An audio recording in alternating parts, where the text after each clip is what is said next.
কি চাও তুমি? কিছু না, আগের একটা হিসাব বাকি ছিল, সেটা আগে ফেরত দেব, তারপর যা বলা সেটা বলবো। করো।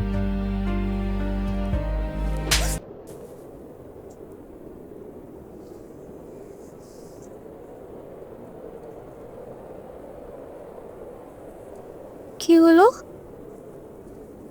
আমি তো ভেবেছিলাম যে তোমাকে একটা চড় দিলে তুমি আমাকে 10টা চড় দিবা, কিন্তু আমি চড় খাবো না এটা কিন্তু ভাবিনি। আমিও ভাবিনি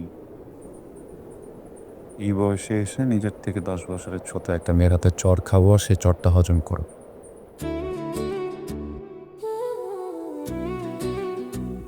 তুমি হজম করলে কেন? দুইটা কারণ। প্রথমত সেদিন তোমার গায়ে হাত তুলেছিলাম, একদম কাওয়ার্ডদের মতো একটা কাজ করেছি। আর দ্বিতীয়টা? জানি না। জানি না ন্যাকামি করো কেন? হ্যাঁ, মেয়েদের মতো ন্যাকামি করো কেন? এরকম ন্যাকামি তো আমার করার কথা, তুমি ন্যাকামি করতেছো কেন? জানি না। আবার বলে জানি না, মানে আমি না বুঝতেছি না, যে মানুষটা পুরো দুনিয়ার সামনে নেতাগিরি করে বেড়ায় সে আমার সামনে দাঁড়িয়ে খুকিদের মতো বলতেছে জানি না জানি না। আমার কিন্তু সত্যি হজম হচ্ছে না। কেন এসেছো সেটা বলো।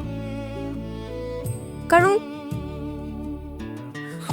কারণ তুমি খুব করে চাচ্ছিলা যে আমি তোমার সামনে আসি, তুমি আমাকে খুব মিস করতেছিলা তাই না? কিন্তু তুমি বলতে চাও না। আবার আমি এটাও জানি যে আমাকে না দেখে তোমার খুব মন খারাপ হচ্ছিল। শোনো, আমি কিন্তু এরকম ছ্যাঁচড়া মেয়েদের মতো না যে ছেলেদের পেছন পেছন ঘুরে বেড়াই। আমি শুধু একজনের পেছনে ঘুরে বেড়াই, আর ওই একজন তো অনেক এক্সেপশনাল। আর ওই যে ওই দিন যে থাপ্পড়ের ঘটনাটা ঘটছিল না, সেটা কিন্তু আমার একার প্ল্যান ছিল না, সেটা কিন্তু সুইটির প্ল্যান ছিল। শুধু সুইটির না, আন্টিও কিন্তু এটাতে।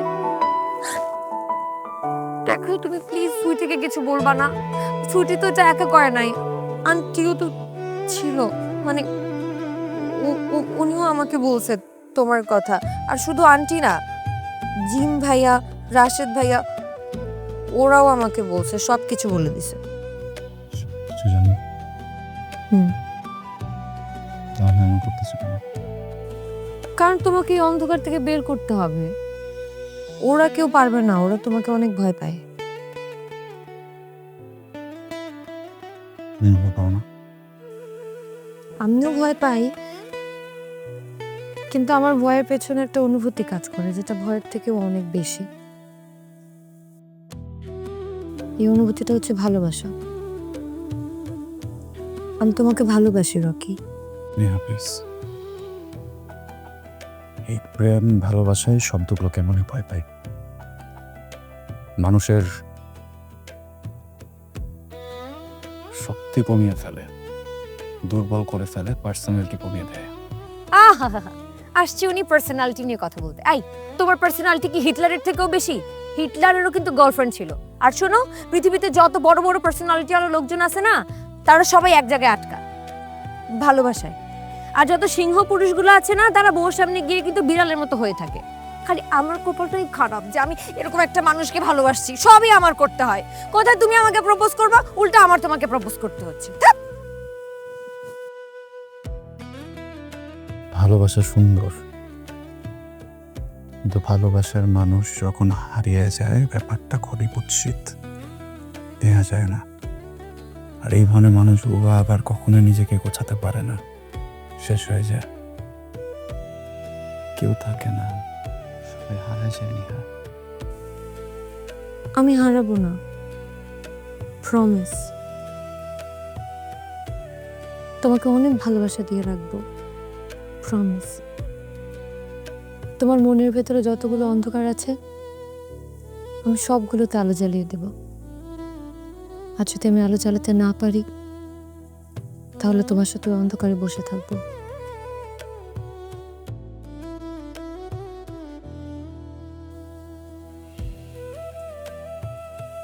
কি ব্যাপার, কিছু বলতেছো না কেন? ওয়ার্ক করে নাই তাই না? জানি তো আমি রিজেক্টেড। আচ্ছা এখন আমি কি করব বলো তো?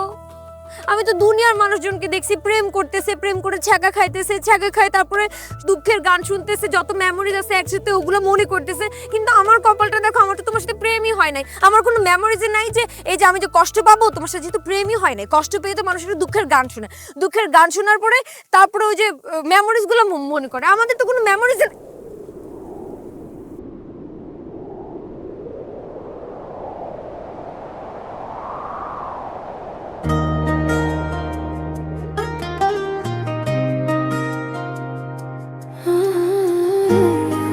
আরে এটার মানে কি?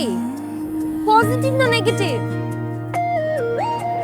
হঠাৎ করে বদলে গেল আকাশের রং,